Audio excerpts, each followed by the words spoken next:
আসলে বিষয় হচ্ছে মানুষ মারা গেলে ইন্না লিল্লাহি ওয়া ইন্না ইলাইহি রাজিউন আমরা পড়ি, কিন্তু এর চেয়ে বেশি গুরুত্বপূর্ণ হচ্ছে মানুষের যখন জন্ম হয় তখন আমাদের এই দোয়াটা পড়া উচিত ছিল। আমার সন্তান হয়েছে, ইন্না লিল্লাহি ওয়া ইন্না ইলাইহি রাজিউন, এটা পড়ার দরকার ছিল না? কথা বলেন না কেন? এটা পড়ার দরকার ছিল না? ছিল না?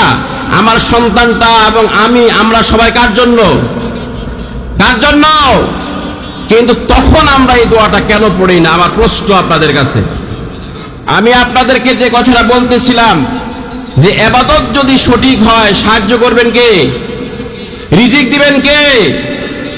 তাহলে আমরা দেখেন, আমরা নিজেদের বক্তব্যের মধ্যেই আমরা যে ইবাদতটা বুঝি নাই তার প্রমাণ এটা যে আমাদের সন্তান জন্মগ্রহণ করলে আমরা ইন্না লিল্লাহ পড়ি না, যে নিশ্চয় এটাই আমরা আল্লাহর জন্য, এই আয়াত আমরা পড়ি না। যখন মারা যায় অন্য ব্যক্তি বা নিজের পিতামাতা তখন বলি যে ইন্না লিল্লাহ। আমাদের বোঝার মধ্যে ত্রুটি আসে না নাই বলেন? না কথাটা বোঝেন নাই আপনারা? আপনারা আমার কথাটা বোঝেন নাই?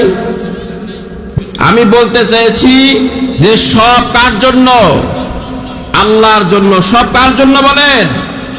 নিয়ত হতে হবে আল্লাহ রাসূল, আর নতুবা নিয়ত হবে দুনিয়া এবং নারী।